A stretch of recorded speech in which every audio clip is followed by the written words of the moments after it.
तो मेरा प्रश्न है, भक्ति कौन कर सकता है? मैं प्रश्न पूछ रहा हूँ, भक्ति कौन कर सकता है? तो मैं पहला इन्हीं को मौका दूंगा। भक्ति कौन कर सकता है? आपके मन में जो है वही बोलिए कि भक्ति कौन व्यक्ति भक्ति कर सकता है, मैं ऐसा ऐसा होना चाहिए, कुछ तो आपके मन में होगा, भक्ति कौन कर सकता है? चलो ये क्वेश्चन नेक्स्ट स्टेप है, पहला स्टेप में पूछ, भक्ति क्या है ये बताओ। भक्ति ही क्या है नहीं पता होगा तो फिर भक्ति कौन कर सकता है कैसे समझ में आएगा? नहीं सही बात। आप बताइए, आपके मन में जो भी है कि भक्ति में ऐसा कुछ है तो बताइए आप। नहीं क्या है भक्ति का अर्थ? आप क्या, आपके मन में क्या है कि भक्ति क्या है? जो भी हो बताइए, कोई दिक्कत नहीं,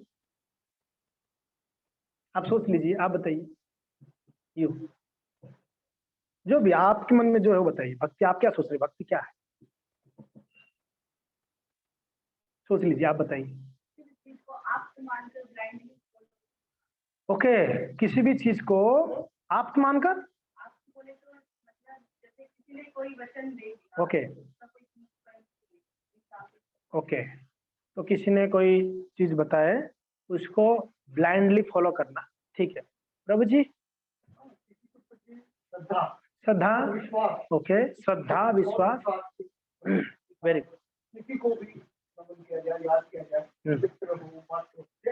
गुड, वेरी नाइस, बहुत बढ़िया। ओके, अभी आपका टर्न है, आपको मैं टाइम दिया था सोचने की। भक्ति का अर्थ बताइए, वो माताएं बताएं, प्रभु जी बताएं, आप भी बताएं। आप खराब मत सोचना, हम माँ वुमन्स को माता जी बोलते हैं। बोले हमको क्यों माता जी बोला, हम तो माता।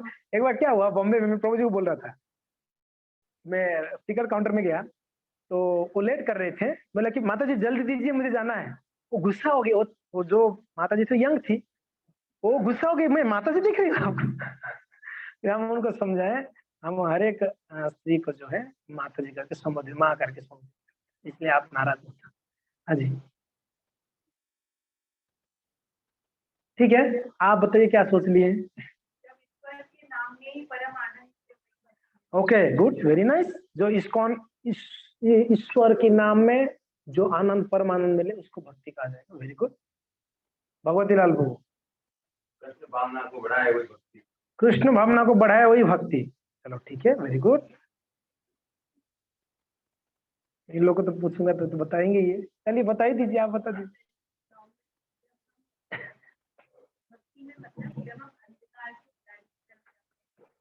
गुड, बहुत सुंदर डेफिनेशन है, अंधकार से उजाले की तरह, प्रकाश की तरह जाना। गुड, यस,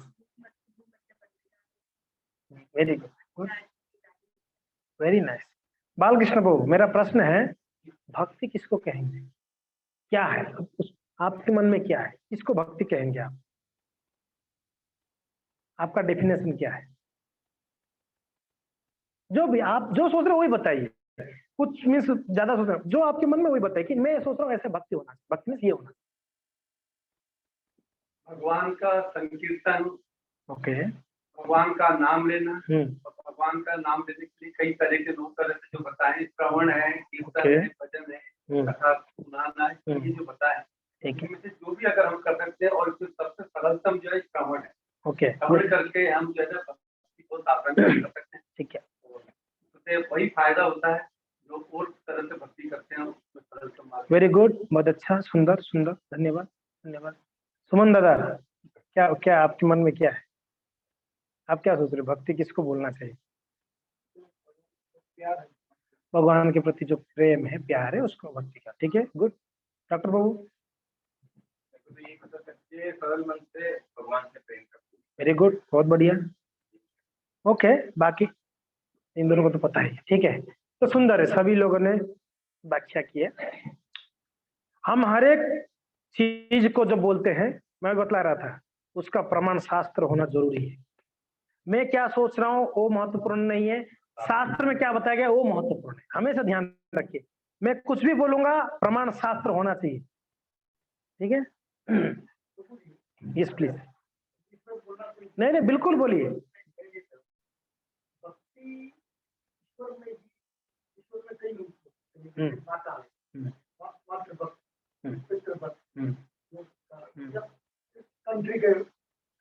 बराबर, आपने जो बोला ना उसको मैं क्लियर कर दूंगा आगे एकदम परफेक्ट आपके मन में जो आपने बताया। बिल्कुल बिल्कुल, आपने जो बोला आपकी हिसाब से सही है। अभी हम ये बताना चाहेंगे कि शास्त्र में क्या बताया गया, डिफिनेशन क्या है एग्जैक्ट, फिर ये पता होनी चाहिए। कल आकर हमको कोई बोलेगा अच्छा आप सत्संग में गए थे मंगलवार को, बताओ भक्ति क्या है, कोई पूछ ले आपने सत्संग में गया तो क्या भक्ति क्या पता, तो पता होनी चाहिए, है ना। तो ठीक है, आप ये वहां नहीं बोला कि मैं सोच रहा हूँ ऐसा, वो नहीं चलेगा। मैं क्या सोच रहा हूँ वो मायने नहीं रखता है। अगर मैं भारत का प्रधानमंत्री होता, मैं अगर बोलता मैं ऐसे सोच रहा हूँ तो फिर भी वैल्यू होता मेरे बात का, मगर हमारा प्राइम मिनिस्टर नहीं है, हमारा हर एक शब्द का, हर एक कार्य का, हर एक सोच का प्रमाण क्या होनी चाहिए, वो तो अलग टॉपिक है, शास्त्र क्यों प्रमाण होनी चाहिए उसका कोई अलग विचार किया जाए। मैं आज भक्ति का चर्चा करना चाहता हूँ, भक्ति क्या है। तो शास्त्र के अनुसार सबको इसको याद होनी चाहिए भक्ति का अर्थ क्या है, स्पष्ट तरीके से शास्त्र में बताया गया है। मेरे पीछे बोलिए, अन्याभिलाषिता शून्यम ज्ञान कर्मादि अनावृतम अनुकूल्येन कृष्णानुशीलनम भक्ति उत्तमा। ये जो डेफिनेशन है ये उत्तम भक्ति का दिया गया है भक्ति रस में, ठीक है। उत्तम भक्ति, हाईएस्ट लेवल ऑफ भक्ति। अभी हमको भक्ति का चर्चा करना है और सिर्फ भक्ति। तो ये दूसरा श्लोक है, भक्ति रसामृत सिंधु से बता रहे हैं। सर्वोपाधि विनिर्मुक्तम, सर्वोपाधि विनिर्मुक्तम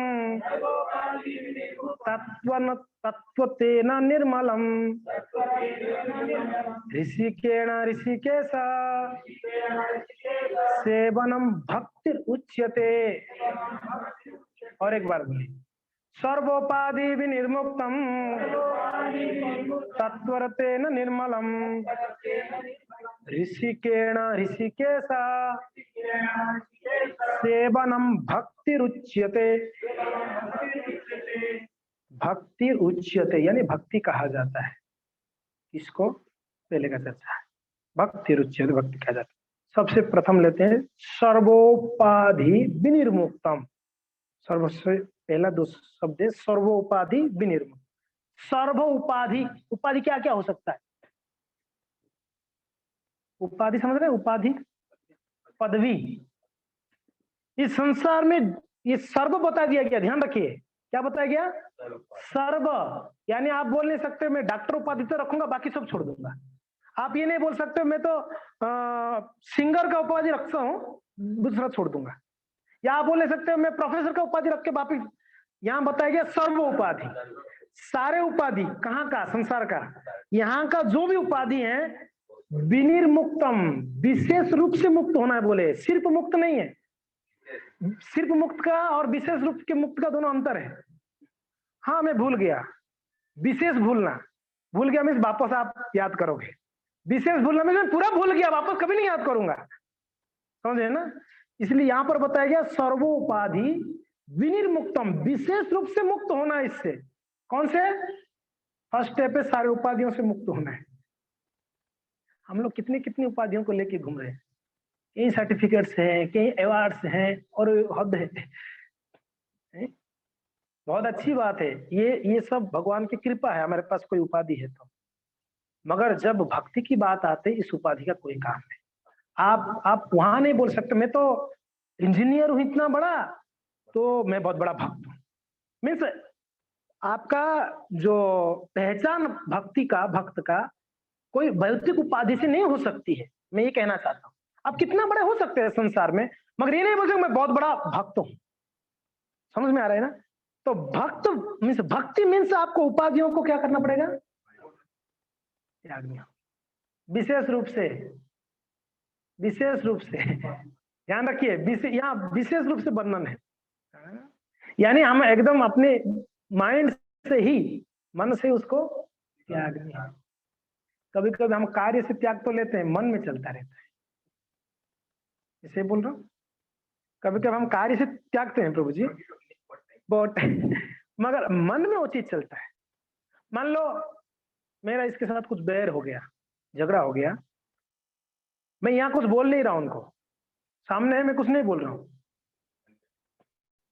सब सोचेंगे क्या दोनों कितना मित्र है, अच्छे से बात कर रहा हूं उनसे, मन में चल रहा है, इसको मौका मिलेगा छोड़ूंगा ना इसको, मेरे मन में चल रहा है इसके प्रति द्वेष, मगर सामने मैं प्रकट नहीं कर रहा हूं। तो ऐसा वाला नहीं, समझ में आ रहा है ना, मन से ही उसको डिलीट मारना है।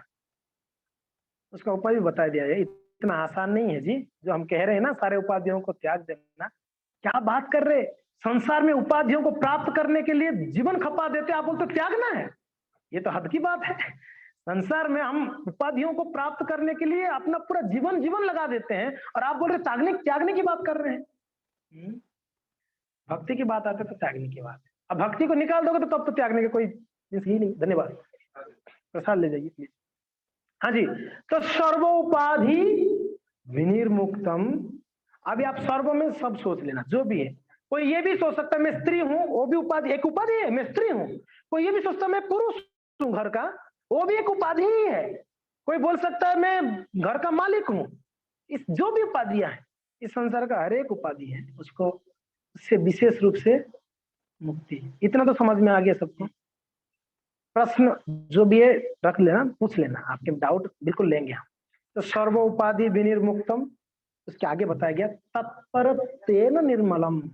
जब हम सारे उपाधियों से मुक्त होंगे तब हमारा हृदय निर्मल हो जाएगा। ध्यान से सुनिए, तत्पर तेन निर्मलम, निर्मल हो जाएंगे हम। पधारिए प्लीज, आइए, कोई दिक्कत, उस रास्ता छोड़ दे माता जी। हरे कृष्णा, पधारिए प्लीज, मोस्ट वेलकम। हरे कृष्ण, आइए विराजिए।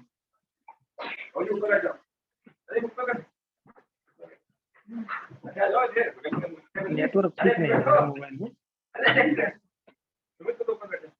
आवाज आ रहा है क्या दिव्या माता जी? क्लियर है आवाज? कट के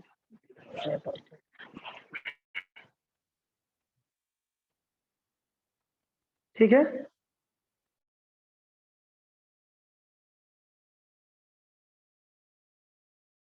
हरे राम राम, हरे कृष्णा हरे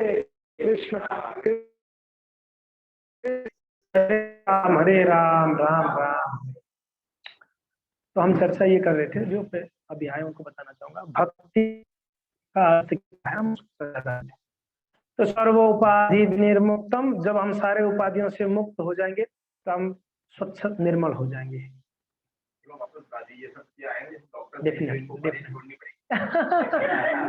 नहीं, मैं वापस क्लियर करता हूँ, कुछ छोड़ना नहीं है, डरना नहीं है।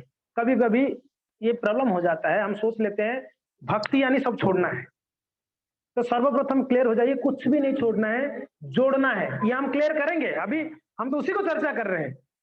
भक्ति में कुछ नहीं छोड़ना है, सबको जोड़ना है, ये मैं क्लियर करूंगा, ठीक है। अन्य शास्त्र के अनुसार भक्ति का अर्थ में बतला रहा था, सर्व उपाधियों से मुक्त होना है। सर्व उपाधि विनिर्मुक्तम, विशेष रूप से मुक्त होना है। जो भी हमारे पास उपाधियां हैं, XYZ जो भी हैं, वो सबसे मुक्त होनी है। और तत्पर तेन निर्मलम, तब हम क्या होंगे? एक कोई ग्लास में अगर पानी है, उसमें बहुत धूल है, बहुत गंदा है, निर्मल कब होगा? धूल बैठ जाएगी तो निर्मल होगा, मगर प्रॉब्लम ये है, तो हिलाओगे तो वापस वो गंदा हो जाएगा। प्रॉब्लम ये है, बिठाना नहीं है। हम, यही तो हम लोग का दिक्कत है, हम हृदय में बिठा के रख देते हैं, दबा के रखते हैं, और मौका मिलते उठता है वापस धपाधप। यहाँ पर बताया गया निर्मल करनी है, खत्म ही करना है उस बात को। एग्जैक्टली, जब वो बैठा तो पानी को छान के निकाल दो। क्या करो? वैसे ही हमारा हृदय बिल्कुल निर्मल होगा तब, जब तक उपाधियों को दबा के रखने से नहीं होगा। मैं जैसे बोला ना, एक होता है नॉर्मल त्यागना और एक होता है विशेष रूप से त्यागना। तो नॉर्मल त्यागना में सामने क्या किया? दबा के रख दिया, मगर जो मौका मिलेगा ना तब वो चौका मारेगा। हाँ? तो इसके लिए विशेष रूप से, जब उसको चॉकलेट है ना, इसके लिए हाँ बिल्कुल साइलेंट रहना पड़ेगा, तब चॉकलेट मिलेगी लास्ट में। वो आराम से बैठ जाओ, बिल्कुल। हाँ ठीक है। एक्चुअली हमारा मन भी वैसा ही है, मन को एक बच्चे के साथ तुलना की गई शास्त्र में। बच्चे एक जगह बैठ ही नहीं सकता, कूदता रहेगा फूदता रहेगा, उसको ना आप बैठा नहीं सकते एक जगह। हमारा मन भी सेम एग्जैक्टली वैसा ही है, आप एक जगह कभी नहीं बिठा सकते हो। कथा में बैठे हुए भी घूमता रहेगा, दुनिया भर का चक्कर खा खा के आए। मन का परिस्थिति, आप साइलेंट होके जो भी कर सकते हो, साउंड कम कर दो, बाकी आप करते रहो जो कर। वेरी गुड, बुद्धिमान है। हाँ जी, तो निर्मल होना, तत्वरतेन निर्मलम, ठीक है। आगे के लाइन बहुत महत्वपूर्ण है, इसको ध्यान दीजिएगा।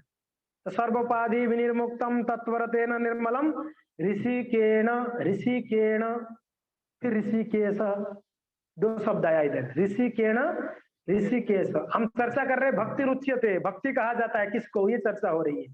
तो पहले में बोल रहे हैं कि सारे उपाधियों को त्याग कर क्या करनी है, निर्मल होनी है। ओके, क्या करना है, ऋषिकेण, यानी यहाँ पर स्पष्ट कर रहे हैं कि निर्मल करना है इंद्रियों को। किसको निर्मल करनी है, समझ में आ रहा है ना। ऋषिक का अर्थ है शास्त्र में कहा गया इंद्रियां। क्या कह रहे हैं, कितना इंद्रियां है हमारा, 11, 5 कर्म इंद्रिया, 5 ज्ञान इंद्रिया और मन को मिलाते हैं तो 11 होते हैं, 11 इंद्रियां हमारा, ठीक है। तो हमको ये 11 इंद्रियों को शुद्ध करनी है, ध्यान रखिएगा। क्या करनी है, 11 इंद्रियों को शुद्ध करनी है, निर्मल करनी है, नहीं शुद्ध करनी है जी, ठीक है। तो ये ऋषिकेण, केण यानी द्वारा, इंद्रियों के द्वारा। वापस सुन बता रहा हूं, ऋषिकेण का अर्थ क्या है, इंद्रियों के द्वारा। ऋषिकेश, ईश यानी ईश्वर, इंद्रियों का ईश्वर कौन है, इंद्रियों का मालिक कौन है, कौन है, हम खुद तो हैं प्रभु जी। यही प्रॉब्लम है, हम खुद मालिक बन बैठे हैं। ये संपत्ति दूसरा का है, हम इसका मालिकाना कर रहे हैं, यही प्रॉब्लम है संसार में। इंद्रिया का मालिक कृष्ण है, इसके लिए भगवद गीता में अर्जुन कई जगह में भगवान को ऋषिकेश करके संबोधित किया, आप भगवद गीता में पढ़ लेना। कई जगह पे हम चर्चा करेंगे आगे जब आएगा ऋषिकेश करके, आया है सब। तो भगवान कृष्ण सारे इंद्रियों के मालिक हैं, हम कौन है, अभी क्या है, हम इंद्रियों का मालिक बिल्कुल भी नहीं है, हम इंद्रियों का दास जरूर है, हम इंद्रियों का सर्वेंट जरूर है, मालिक तो बिल्कुल ना है। समझ में आ रहा है ना। अब बोलोगे क्यों, हम तो मालिक हैं। अब बताइए, मन को आप कंट्रोल कर रहे हैं या मन आपको कंट्रोल कर रहा है, एक सरल बात है, मन की हिसाब से आप चल रहे हो, आपके हिसाब से मन चल रहा है, बहुत बहुत अंतर है दोनों में। हम मन के हिसाब से चल रहे हैं फिलहाल, हम अभी मन के हिसाब से चलते हैं, मगर बुद्धिमान व्यक्ति वो है जो मन के हिसाब से नहीं चलता है, कृष्ण के हिसाब से मन को चलाता है। और अर्जुन ने वही किया है। अर्जुन ने क्या किया है, इसके लिए अर्जुन का नाम आज पहला है, दुर्योधन को कोई नहीं पूछ रहा है। महाभारत तो सब जानते हैं जी, दुर्योधन को कौन, कितना लोग का नाम दुर्योधन करके रखा हुआ है इस संसार में, बहुत रेयरली किसी का नाम होगा।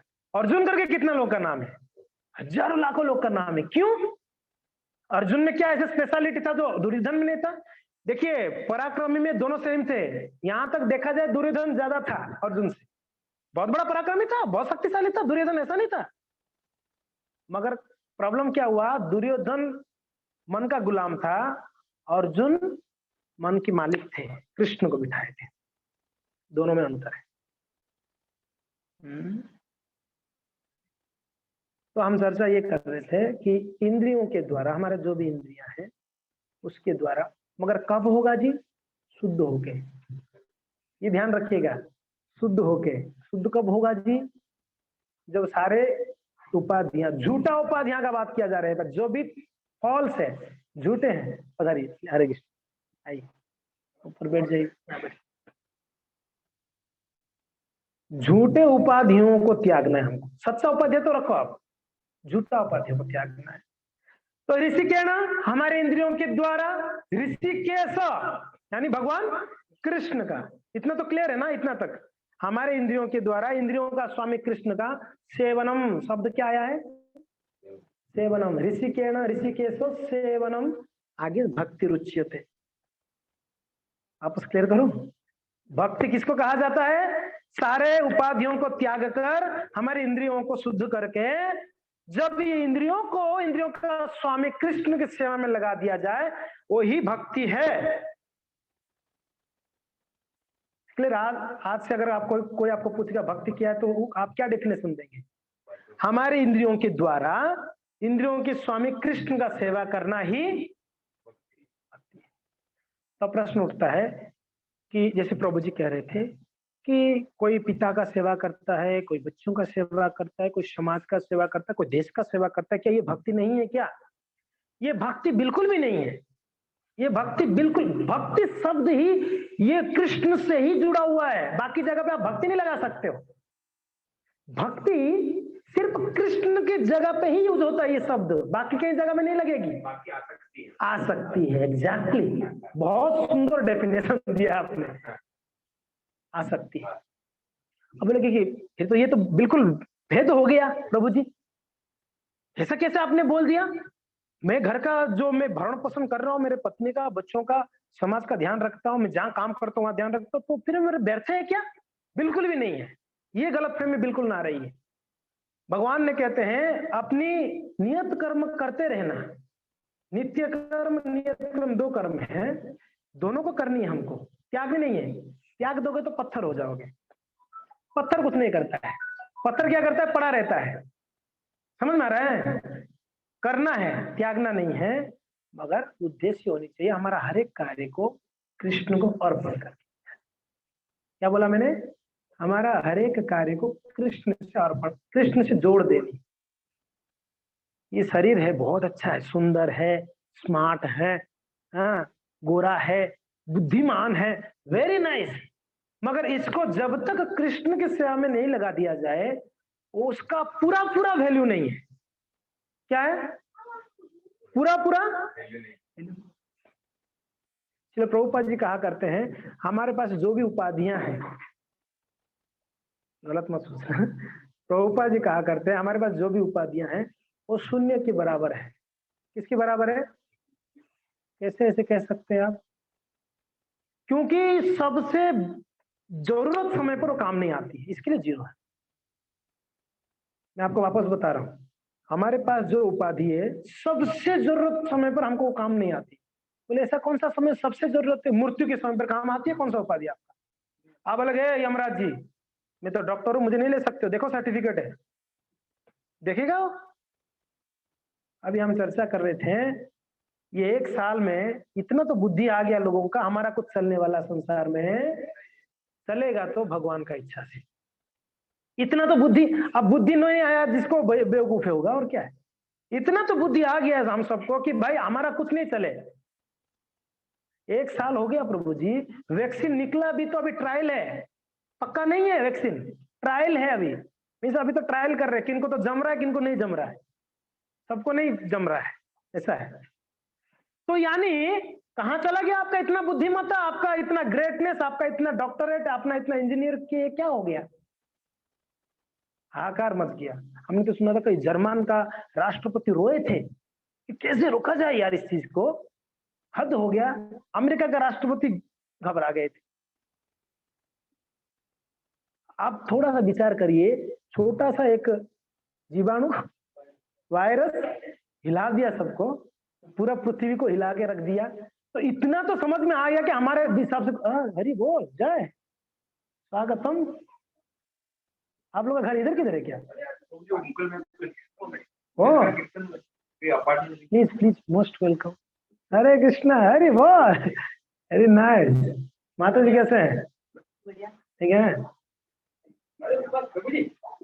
ऊपर बैठ जाए आराम से, कोई दिक्कत नहीं। थैंक यू विजय प्रभु, धन्यवाद। आप मलातली से आ रहे हैं क्या?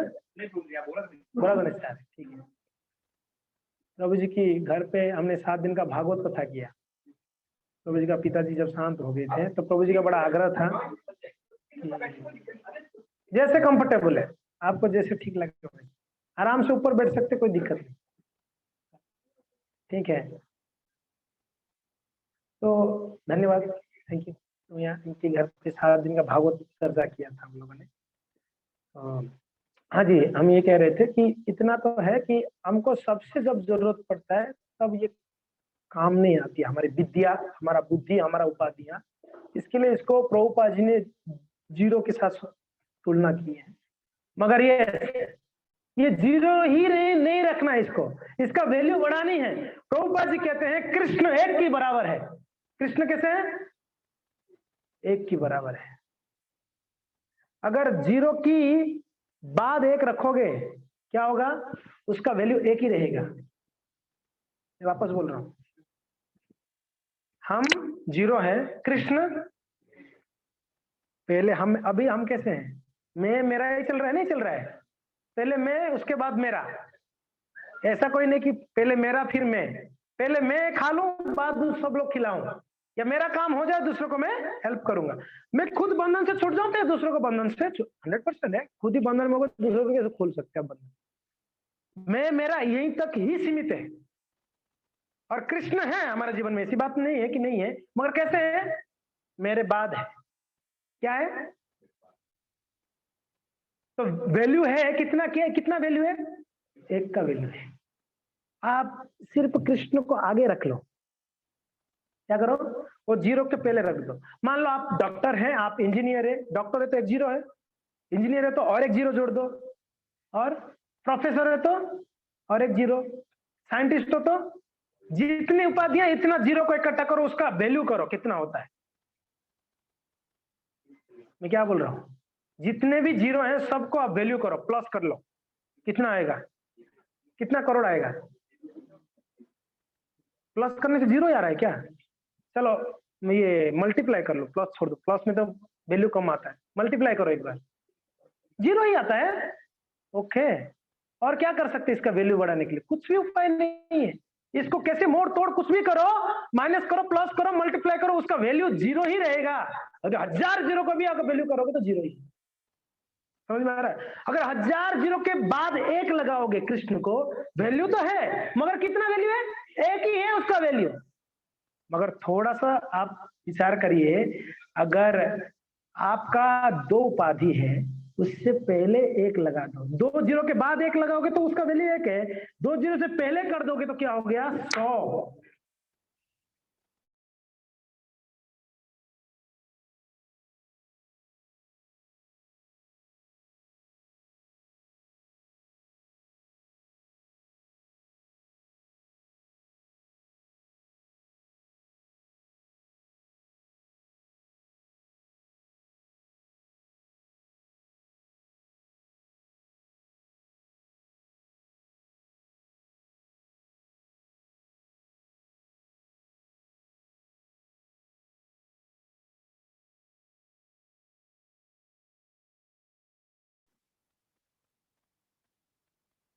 तो लोग श्रवण कर रहे हैं,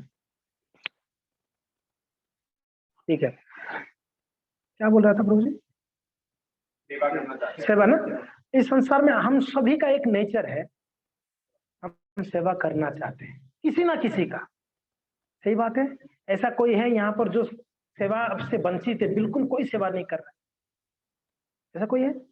माँ बेटा का सेवा करती है, पति पत्नी का सेवा करते, पत्नी पति का सेवा करते हैं, बाप बेटे का करते, बेटा बाप का करते हैं। सही बात है। हर एक व्यक्ति ऑफिस में बॉस का करते हैं, हर जगह पे कोई ना कोई किसी का। प्रभुपाद जी कहते हैं विदेशों में कोई नहीं है तो घर में कुत्ता पाल लेते, कुत्ता का सेवा करते हैं। करते तो जरूर है जी, सेवा भाव है। देखिए सेवा करने का नेचर को कोई अलग नहीं सकता, जीव से सेवा को अलग कोई कर ही नहीं सकता है। इसलिए कहा गया जीवेरो स्वरूप है नित्य कृष्णेरो दास। जीव का स्वरूप ही सेवा करना है। आप जीव को सेवा से नहीं अलग बिलग नहीं कर सकते, अलग नहीं कर सकते, सेवा करता। मगर प्रॉब्लम यह है कि हम सेवा करते जरूर है, गलत जगह पे सेवा कर रहे हैं। समझ में आ रहा है? गलत जगह कैसे है? क्योंकि ना इस संसार में हम जहां भी सेवा दे रहे हैं वहां धोखा मिल रहा है हमको। क्या मिल रहा है? क्यों भाई? मुझे तो महीने में 10,000 देता है बॉस, धोखा कहां देता है? 10,000 देता है, 10 घंटा पिसता भी तो है आपको। पिसता है कि नहीं पिसता है? बिल्कुल। इतना रगड़ा रगड़ा के 10,000 देता है, ऐसे बिठा बिठा के देता है। बैठो एसी में आराम से बैठो, चाय पियो, नाश्ता करो, शाम को चला जाना घर पे। ऐसा बॉस कोई है क्या? आपको मजा करा के छोड़ दे, आपको 10,000 देता 10 घंटा काम कराए, तो जो भी हो तो पैसे की बात हो गया। जहां पैसा नहीं हुआ वहां भी धोखा है, वहां भी गलत बोल दिया, सब लोग बड़े आश्चर्य में, गलत बोल रहे हैं आप, वहां कहाँ धोखा है। हम अभी चर्चा कर रहे थे, एक जगह पे प्रेम है थोड़ा सा, पूरा नहीं है। कहाँ पता है? माँ और बेटे के पास, माँ बेटे में जो है ना रिलेशन, उसमें प्रेम है। बाकी हर जगह पे प्रेम होगा मगर ज्यादा काम होगा, थोड़ा प्रेम होगा। मगर माँ बेटा के पास प्रेम ज्यादा है, कामना बहुत कम है। हम अभी उदाहरण भी दे रहे थे, उसको मैं बता दूं यहाँ पर वापस उदाहरण को। मैं उदाहरण दे रहा था कि एक बेटा वो हॉस्टल में रहता था, शनिवार को घर आता, हर शनिवार को घर पे आ जाता। एक बार क्या हुआ, संडे को मम्मी ने उठाई सुबह की, बेटा 6 बज गए और जग जाओ। जग गए तो बोले बेटा थोड़ा घास बढ़ गई है, अपने गार्डन में थोड़ा काट लेना। गार्डन में करते हैं मगर गार्डनर नहीं आया, आप काट लेना, तो उसने काट दिया। माँ बोले कि थोड़ा सब्जियां नहीं है, दुकान से सब्जी ले आना।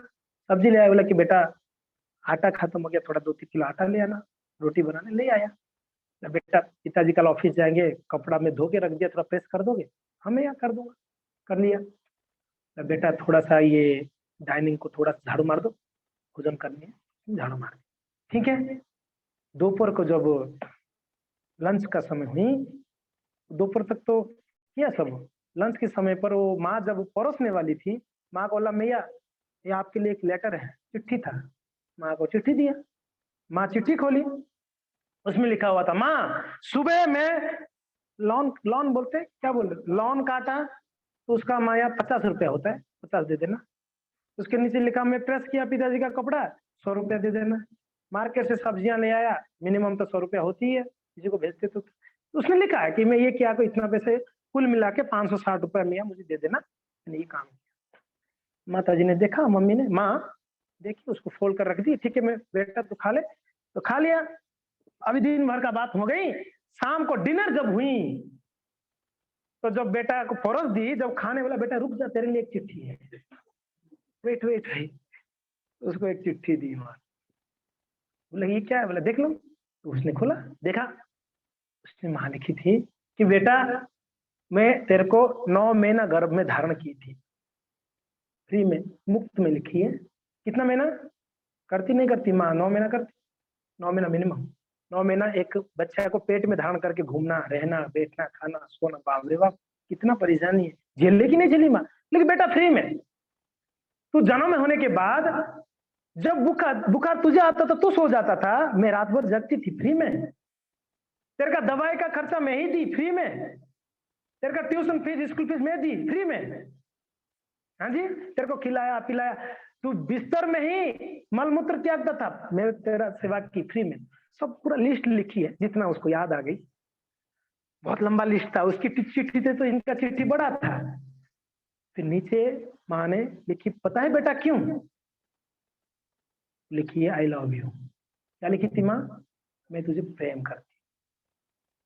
बेटा के आंख से आंसू आ गया, माँ के चरणों में गिर गया, मैया मुझे क्षमा करो। कि जहां प्रेम है वहां स्वार्थ नहीं है, यानी स्वार्थ है तो प्रेम नहीं है, स्वार्थ है तो प्रेम नहीं है। मैं इन जनरल बात कर रहा हूं, मैंने पर्टिकुलर किसी को नहीं बोल रहा हूं, इन जनरल बोल रहा हूं। आज के समय पर पिता अगर पुत्र को पाल पोस के बड़ा कर रहा है, एक ही उद्देश्य, ये बड़ा होकर मुझे पालेगा। मैं किसी को, एक जन को टारगेट बना के नहीं बोल रहा हूं, ये ध्यान रखो, मैं इन जनरल बात कर रहा हूं। इसको आप पर्सनल मत लेना, मैं इसलिए पहले बोल दिया, कुछ लोग पर्सनल लेते हैं, मुझे बोल रहे हैं प्रभु जी, नहीं। इन जनरल ये है कि बच्चों को पढ़ाई लिखाई करा रहे हैं, यानी ये बड़ा होके कमाएगा, मुझे पालेगा, ये जनरल लोगों का सोच है। मगर आप मुझे बताइए कितने लोग जो है बदले में माता पिता का भरण पोषण अच्छे से करते हैं। जितना शक्ति माता पिता ने लगाया हमको भरण पोषण में, उतना कितना बच्चे करते हैं? करते जरूर है, मैं ये नहीं बोल नहीं करे, मगर कितना? क्यों? हमारे पास हमारे पत्नी भी हैं, हमारे बच्चे भी हैं, हमारा जरूरत भी है। माता पिता को कितना टाइम दे सकते हैं? जितना हो सके उतना दे रहे हैं जी, मजबूरी भी है। क्या माँ सोची थी ऐसा? मेरा तो दूसरा भी काम है, रुक जा तू रोते रहे, तेरे को दूध बाद में पिलाती हूँ, ऐसे सोची थी? आप विचार करिए, कभी माँ सोची थी ऐसा?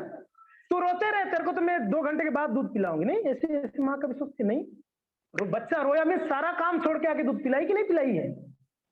पर हम लोग का स्थिति देख लो, पिताजी खांसता रहेगा, खाट में खांसते रहो, मैं आ रहा हूँ ऑफिस से, बाद में देखा जाएगा। देखिए, मैं तो प्रैक्टिकल बात इन जनरल बोल रहा हूँ, बाकी अभी भी प्रभु जी श्रवण कुमार जैसे पुत्र हैं, ऐसी बात नहीं है, जो माता पिता को इतना सेवाएं देते हैं, ऐसा है, मगर इन जनरल ऐसा है। पर इस संसार में मैं ये कहना चाह रहा था कि जो हम प्रेम दिखा रहे हैं, दे रहे हैं, हमारे प्रेम के बदले में हमको धोखा ही मिलता है। अंत में क्या मिलता है? धोखा। प्रेम के बदले धोखा। हम कह रहे थे कि आज तक हमारे वैदिक इतिहास में एक उदाहरण ऐसा नहीं मिलेगा कृष्ण ने किनको धोखा दिया है। आप मुझे बता दो। एक भक्त बोलते, प्रभु जी भगवान ने झूठ बोल के चले गए, ब्रज से वापस आए नहीं, ये तो धोखा है एक नंबर। कृष्ण ब्रज छोड़े ही नहीं, पहली बात तो है, कृष्ण ब्रज छोड़े ही नहीं है। पाद एकम न गच्छति बताया गया शास्त्र में, एक कदम भी बाहर नहीं जाते ब्रज छोड़ के कृष्ण।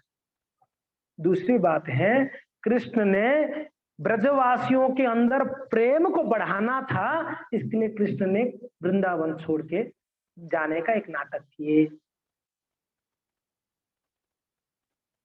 जो कृष्ण रहते हुए जितना प्रेम था ब्रजवासियों का, कृष्ण जाने के बाद प्रेम कई गुना बढ़ गई। प्रभु जी होती है, अगर हमारे पति हैं घर पे है तो हम कैसे व्यवहार करते हैं हमको ही पता है। अजी भूख लगा, वहां है खा लो। वही पति 1 साल बाहर रहेगा, आप ऐसे बोलोगे खा लो?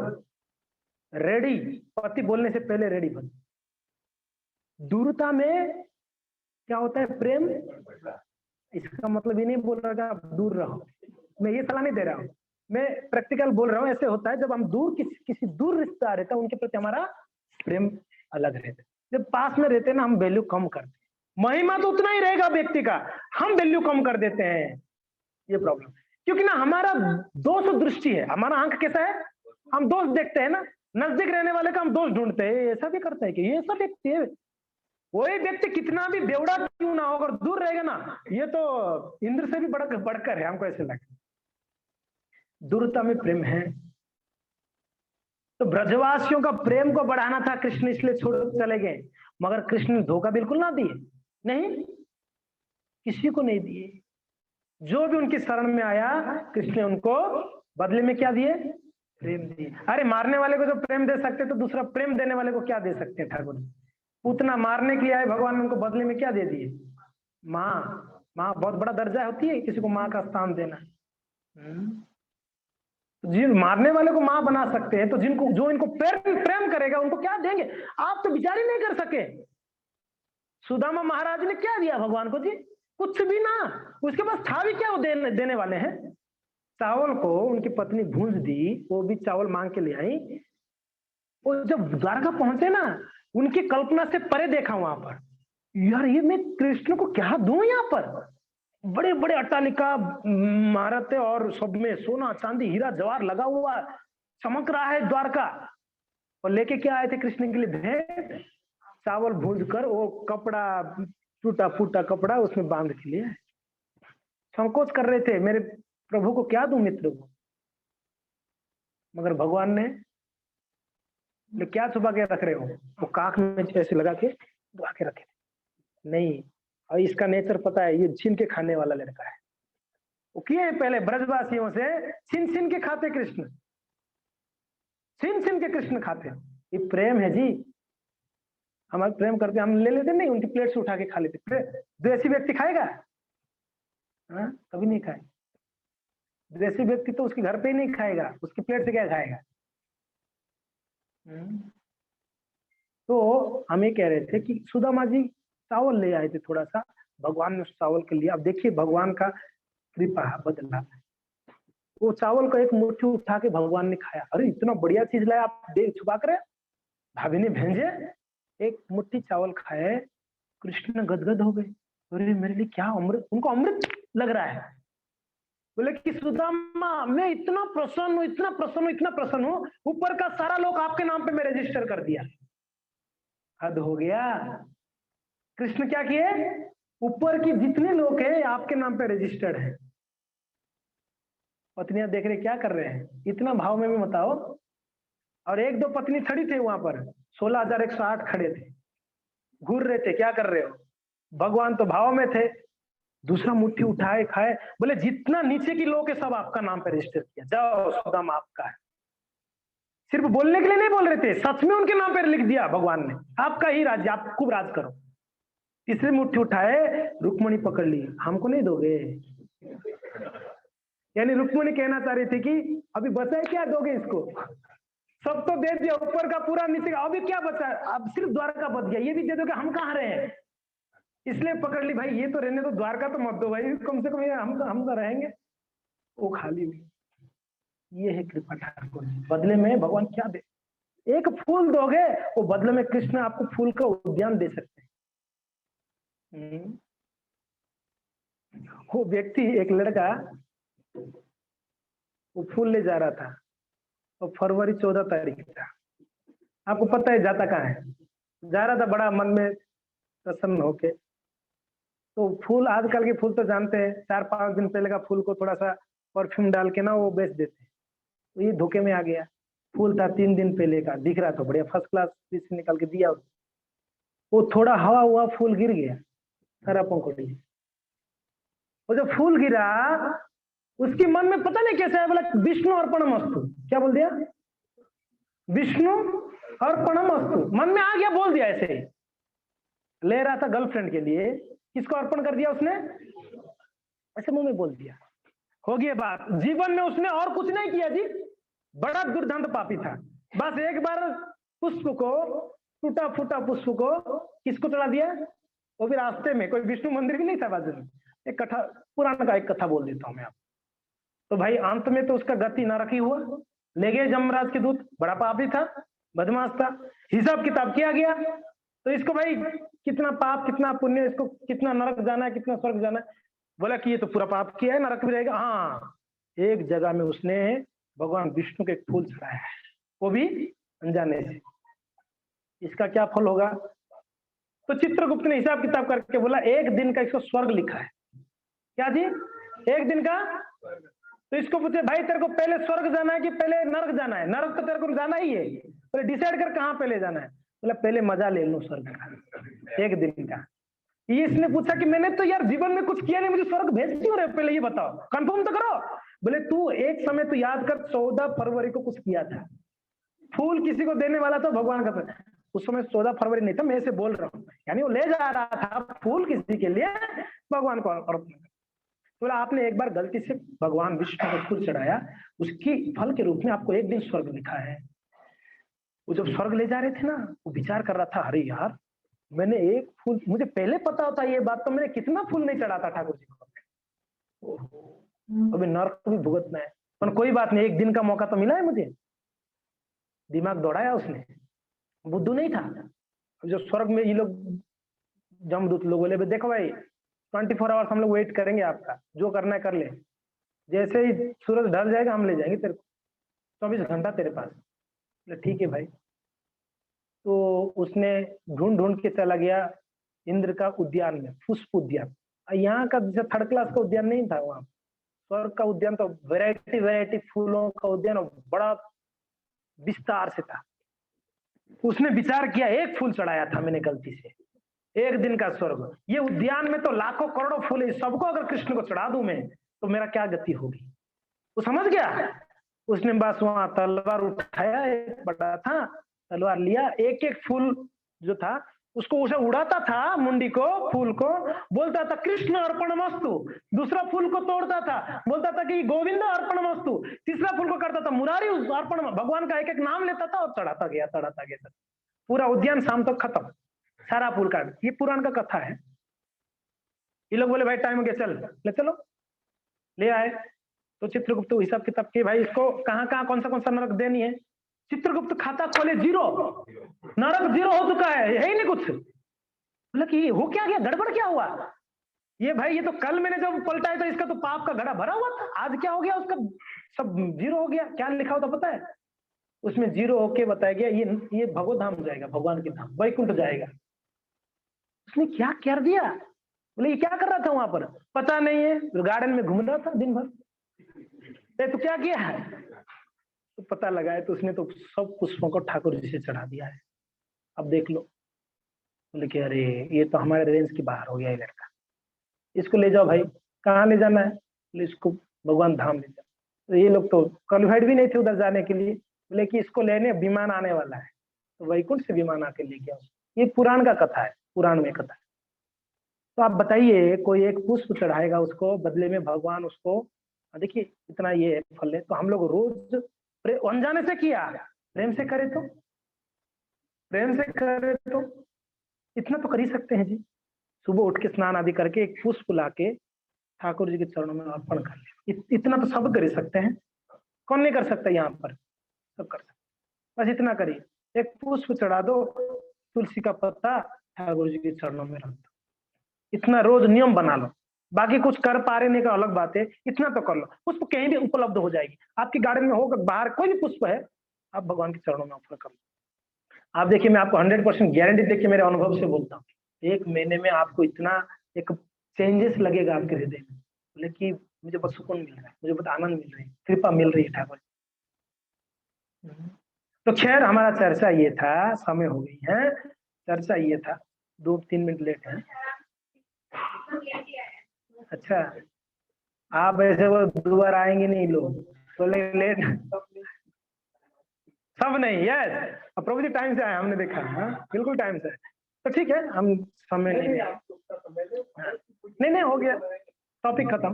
तो हम ये चर्चा की है कि हमारे इंद्रियों के द्वारा, इंद्रियां बद्ध है, इंद्रिया हमारा अशुद्ध है, शुद्ध बिल्कुल नहीं है, बिल्कुल शुद्ध नहीं, हमारे इंद्रिया सब अशुद्ध है। बस ये अशुद्ध इंद्रियों को भी कृष्ण की सेवा में लगा देंगे तो ये पूर्ण हो जाएगा। अपूर्ण इंद्रिया है, मगर कृष्ण की सेवा में क्या हो जाता है? वो पूर्ण बन जाता है। तो बस सेवा कैसे करना है फिर बताइए, कैसे करना है बताइए। इंद्रिया, आप बोले इंद्रियों से सेवा करनी, कैसे करनी है ये सुनना है तो नेक्स्ट क्लास में आना पड़ेगा। हरे कृष्ण। श्रील प्रभुपाद की। तो हमारा जो श्लोक हमने गीता का पढ़ा वो तो चर्चा हो नहीं पाया, माता जी जगन्नाथ कथा बोली वो भी नहीं हो पाया, तो आप आना तो पढ़े नेक्स्ट क्लास। तो हफ्ते में एक दिन 1 घंटे के लिए थोड़ा समय निकाल के आए, 100% कुछ ना कुछ सीखने को तो मिलेगा। 100% हम पढ़ते थे तो सबसे अच्छे टीचर वही होते थे जो लास्ट में आते थे, कुछ पहले छोड़ देते। अच्छा, हाँ, यस नेक्स्ट क्लास में मतलब अरे यार वो करना पड़ेगा, वो आधा रह गया। वही सीरियल्स में क्या होते हैं, तो ऐसे जगह में अटकाते हैं सीरियल को, आपको दोबारा देखना ही होगी है? और यार क्या होगा, वो बहू ने चाकू उठाया है और सामने सास से होने वाला क्या है, आप दोबारा नेक्स्ट दिन आके बड़ा तत्परता आके बैठोगे, वो सब्जी काट रही है बेटा।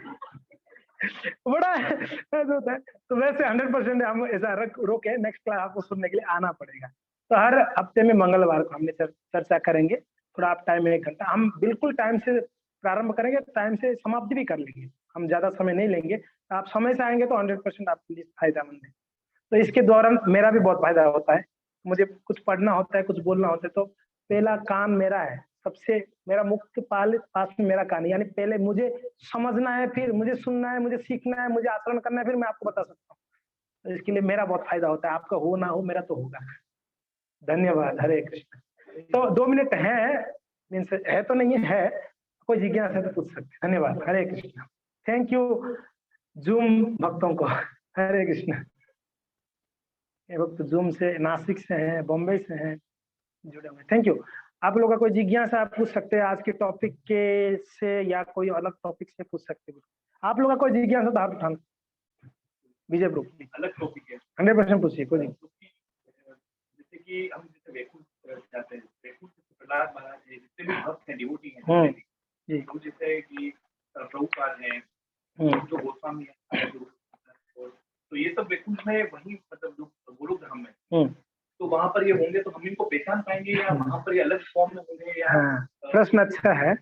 जब हम यहाँ जिनको मिले हैं साधु संत महात्मा है, यही पेश होगा यहाँ पर। हाँ जी बिल्कुल, सुंदर प्रश्न है। तो हम जिनको यहाँ पर संतों को, जैसे कि मीरा जी हैं यहाँ पर, हमने जो देखा है व्यक्ति में, तो हम जब एक समय जाएंगे गोलोक वृंदावन में, जहाँ मीरा जी, वहाँ पहचान पाएंगे नहीं? वहाँ एक अलग ही रूप होगा, भगवत रूप होगा, चिन्मय रूप होगा। ये मांस हड्डी वाला शरीर वहाँ नहीं है, वहाँ सच्चिदानंद विग्रह होता है। वो विग्रह को आप वैसा भौतिक रिलेशन में नहीं पहचान पाओगे। वहाँ सभी लोग भगवान के दास के रूप में अपने आप को पहचाने, ये रूप में नहीं पहचाने। वहां जाके आप ये विजय प्रभु है, यही है वो मला तले वाले हैं, नहीं वहां नहीं चलेगा, ये सब नहीं पहचान पाएंगे। वहां तो आपका स्वरूप ही अलग रहेगा, दिव्य रूप। शिष्य गुरु का संबंध ये हमेशा रहता है, आप वहां पर भी जाके अपने गुरु को पहचान सकते हैं। बिल्कुल। ओके, और कोई जिज्ञासा? आप कुछ पूछना चाहते हैं? कोई है तो आवाज आती है तो मैं आवाज कर लेता हूँ कि शायरी हुई। वो एक आवाज है जो मतलब हम उसके थ्रू मतलब वो कनेक्शन जो प्रभु जी करे, हार्ट वाला, हार्ट टू हार्ट कनेक्शन। कोई है जैसे मैंने बोला माँ बेटा को भूख लगा, माँ के दिल में लगता है कि इसको भूख लगा है, पहचान लेते, पता चल जाता है एग्जैक्टली। वो प्रेम है गुरु शिष्य के साथ उनका। आप कुछ पूछना चाह रहे हैं? क्या फूल चढ़ाए तो कारण तो सारे कर्म का नाश, पर सत्य तो एक ये भी है कि कर्म का फल तो भोगना ही पड़ता है, कर्म कभी भी नष्ट नहीं होता। सुंदर, बहुत सुंदर। इस जगत में जितना भी हम कर्म किए उसका भुगतना 100% निश्चित है, ठीक है? एक ही उपाय है, वो कर्म कर सकते हैं। और इसे मैं नहीं बोल रहा हूँ, ब्रह्मा जी कहते हैं। ब्रह्मा जी कहते हैं कर्माणि निर्दहति च भक्ति भाजा गोविंदमादि पुरुषम तमहम भजामि। कर्माणि, जितने भी कर्म है, कर्म यानी एक कर्म, कर्माणि यानी बहुत सारे कर्म। हमारे जीवन में कितने कर्म है जी? बहुत सारे कर्म। कर्माणि निर्दहति, दहति का अर्थ होता है जलना, दहन होना, जलना। निर्दहति यानी विशिष्ट रूप से दहन होना, क्या? निपुण रूप से, निर यानी पूरा समाप्ति रूप से दहन होना, राख बन जाना। समझ में आ रहा है? तो एग्जैक्टली हमारे जो भी कर्म है निर्दहति, कैसे जल जाएगी हमारे कर्म? भक्ति भाजा। ब्रह्मा जी कहते हैं भगवत भक्ति से। भगवान को फूल चढ़ाना ये भक्ति है। ये चर्चा का विषय अगले टाइम का है, ये कैसे भक्ति हुआ, मैं चर्चा करूंगा। भगवान को फूल चढ़ाना भक्ति है, तो उसने तो भगवान का नाम लेके चढ़ाया, भगवान उसको स्वीकार है, यानी भक्ति के कार्य से उसने अपने कर्म को जला दिया। खुद तो नहीं जलाया प्रभु जी, भगवान ने उसको जला दिया। जैसे कई बार आर्गुमेंट हो जाते हैं, जी बात करते हैं, जब हम लोग इस तरह से उनको समझाते हैं तो मतलब कई लोगों का एक बहुत जो थोड़े से टाइम होता है, होता है के लोग, उनका सीधा ही होता है कि इसका मतलब तो बहुत अच्छा है कि आप पता है हमको। तो जैसे कि मेरे पास 10 साल है, तो 9.5 साल तक मैं अपना ऐशो आराम करता हूँ, पूरे काम मतलब जो भी अपन मानते तांत्रिक तमोगुण वाले सारी काम करता हूँ, और फिर बाद में जो है 4 महीने जो है मैं जो है जैसे मान लीजिए स्टोरी सुनाऊं किसी को, तो कहेगा कि मैं बैठा 2 महीने कुछ करा दूंगा, मैं अपने सारे बुरे काम को समाप्त कर। आजकल के लोगों का जो थिंकिंग है वो थोड़ा सा ये रहता है कि हाँ तो मतलब क्या दिक्कत है, वो कहते हैं कि देखो मैं तो सब कुछ करके भी मतलब ऐसा भुगतना हूँ, जैसे मतलब ऐसे एग्जाम्पल देते हैं कि अब मान लो वो कौन है, वो दुबई वाला एक क्या नाम उसका, वो जो छोटा राजन टाइप की जो लोग हैं, तो कहते हैं कि देखो उनको सब पूरी दुनिया को पता है कि बुरे काम कर रहे हैं, ये कर रहे हैं, वो कर रहे हैं, क्योंकि ऐश्वर्या की चीजें हैं, बहुत पैसा है, बड़ी गाड़ियां हैं, बनाना है, दिखाना है, और उनको एक कथा सुना दो आप जाके, मैं वो कहता हूँ उनको एक कथा सुना दो आप जाके, तो वो क्या करेंगे कि हाँ ठीक है, थोड़े दिन जो बीच में अपना फूल चढ़ा देंगे, चाहे वो मन से न चढ़ाओ। तो कई लोगों का ये प्रश्न बहुत एक्चुअल वैलिड प्रश्न है कि लोग सोच सकते हैं, पहला प्रभु जी कह रहे थे कि ऐसे सोच सकते हैं, ठीक है फिर बढ़िया है, फिर तो ये शॉर्टकट मार्ग आपने बता दिया, हम जीवन भर जब नाम का महिमा भी ऐसा है, एक नाम जपोगे तो आपका जन्म में इतना वो पाप किया नहीं होगा जितना आपका धुल जाएगा, शास्त्र में वर्णन है ऐसा। तो ये तो बहुत अच्छा है, हमने एक नाम ले लेंगे, मरते समय हरे कृष्ण बोल देंगे, राम राम बोल देंगे, नारायण बोल देंगे। कोई बोल देगा चलो जैसे फूल की उदाहरण है, ठीक है मैं 20 साल जीऊंगा, 15 साल तो खूब पाप करूंगा, भोगूंगा, 5 साल में पुष्प चढ़ाऊंगा। मैं तो उनको ये आपसे बताएंगे, मैं तो ये बता दूं कि अगर आप 15 साल पे जो कर रहे हैं तो आप 16वें साल में चाह के भी वो नहीं कर पाओगे, क्योंकि हमारी एक आदत बन जाती है। एक आदत बन जाती है कि जो हम कर रहे हैं अल्टीमेटली वही निकलता है। अगर हमने कभी भगवान का नाम नहीं लिया तो मरते समय नहीं निकलेगा नाम। वो एक मरते समय जो कथा आती है कि वो राम बोलता भी है तो अपने बेटे का नाम लेता है, उसका बेटे का नाम होता है राम, तो उसको लगता है राम इधर आना, मतलब उसको राम को अपनी संपत्ति याद, लेकिन वो नाम ले लेता है तो वो अकाउंट चले जाता है। बट वो राम वैसे नाम आता नहीं है मुंह पे, बिकॉज अगर हम प्रयास नहीं करते हैं तो रूटीनली तो हम वो मतलब चाह के भी नहीं ले सकते। यस, सही बात है। ठीक है, इस टॉपिक को सस्पेंस में ही रखा जाए, नेक्स्ट क्लास में चर्चा करेंगे। धन्यवाद। हरे कृष्ण। Thank you. तो ये आपका प्रश्न एकदम वैलिड है, इसको और विस्तृत से हम नेक्स्ट क्लास में चर्चा करेंगे। ठीक है, ओके जी, हरे कृष्ण। हैप्पी एकादशी, सबको एकादशी का बहुत बहुत बधाई, शुभकामनाएं। बिल्कुल प्रसाद है। Thank you. ठीक है, हरे कृष्णा। पद्मा माता जी धन्यवाद, दिव्या माता जी, नेहा, हरे कृष्णा, कैसे हो? उमेश प्रभु थैंक यू, रेणुका माता जी हरे कृष्णा, उषा माता जी थैंक यू, शिषपाल प्रभु हरे कृष्णा, राज प्रभु, उषा माता जी, बिंदु माता जी थैंक यू, पुष्पांजलि माता जी धन्यवाद, दिनेश प्रभु, प्रेमलता माता जी थैंक यू, प्रेमलता माता जी हरे कृष्णा। चलो मैं सब भक्तों का दर्शन कराता हूँ, देख लेना आप लोग। हरि बोल। सारे भक्तों को मैं दर्शन कराता, ये देखो सारे भक्त देख, हरि बोल। सब एक बार हरे कृष्णा बोल दो, आपका दर्शन करते। हरे कृष्णा कृष्णा कृष्णा हरे हरे, हरे राम राम राम। गौर भक्त वृंद की, प्रभुपाद की जय। धन्यवाद। हरे कृष्णा, श्री प्रभुपाद की जय। मीटिंग एंड कर रहा हूँ। Thank you. हाँ ऐसे, हाँ ऐसे। Thank you.